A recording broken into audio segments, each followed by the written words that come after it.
चालीस गांव से अनाज बैंक की जानिब से यहाँ पर मालेगांव शहर के अंदर शहीद अब्दुल हमीद रोड, अल मारूफ कुसुम्बा रोड, सलीम नगर के सामने गोनबाड़े के अंदर यहाँ पर 40 गांव से अनाज बैंक की एक टीम यहाँ पर पहुंची और यहाँ पर गोनबाड़े में कुछ घरों के अंदर अनाज का एक पैकेट तकसीम किया। इसी तरीके से इन्होंने मालेगांव शहर के अंदर क्याम इलाके में, रमजानपुरे इलाके में हाईवे पर जो मुसाफिर चल रहे हैं उनको भी अनाज का एक पैकेट तकसीम किया, जिसके अंदर जरूरियात जिंदगी की तेल, शक्कर, चावल, गेहूं, चाय पत्ती वगैरह सारी चीजें थी। और इन्होंने बिला जात धर्म को एक तरफ रखते हुए हिंदू मुसलमान हर कौम के लिए इन्होंने ये काम किया। हम हमारे चैनल न्यूज एनी टाइम की जानिब से इनको मुबारकबाद देते हैं, जो शहर के और पूरे देश के इस लॉकडाउन में जो हालात गरीबों के हैं उनकी मदद करने के लिए हम इनका शुक्रिया अदा करते हैं। आदाब, जय हिंद। अस्सलाम वालेकुम। 40 गाँव शहर में दारुल कज़ा फाउंडेशन की जानिब से आए हैं हम कि मालेगांव शहर में गोनबाड़े के अंदर गरीबों को जो है अनाज बांटने के लिए मालेगांव शहर के शेख असलम इन्होंने हमें मदद की और उनके माध्यम से हम लोग यहाँ पर अनाज बांट रहे हैं।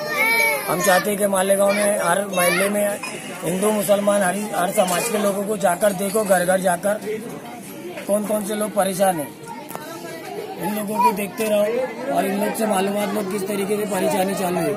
इन लोगों तक के दारुल कज़ा फाउंडेशन 40 गांव के साथ साथ मालेगांव शहर में भी गरीबों, यतीमों तक के पहुंच रहे हैं और उन लोग तक के अनाज पहुंचा रहे हैं हम लोग हर समाज के लिए, हिंदू मुसलमान सभी के लिए।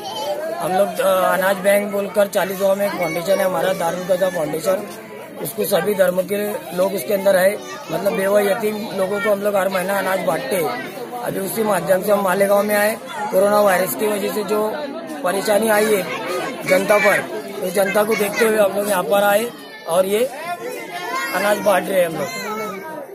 भाई आप लोगों को ये कहकर और मैं कहना चाहता हूँ जो अमीर लोग हैं ये लोगों ने खुद पैसा अपने अनाज बांटना चाहिए घर घर जाकर। आज बहुत मुश्किल में परिवार है, परेशान है, छोटे छोटे बच्चे, मासूम बच्चे, इन लोग को खाने के लिए कुछ नहीं है, इनके लिए मदद करो। बस इतना बोलना है अपना। अल्लाह हाफिज।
उधर बाद में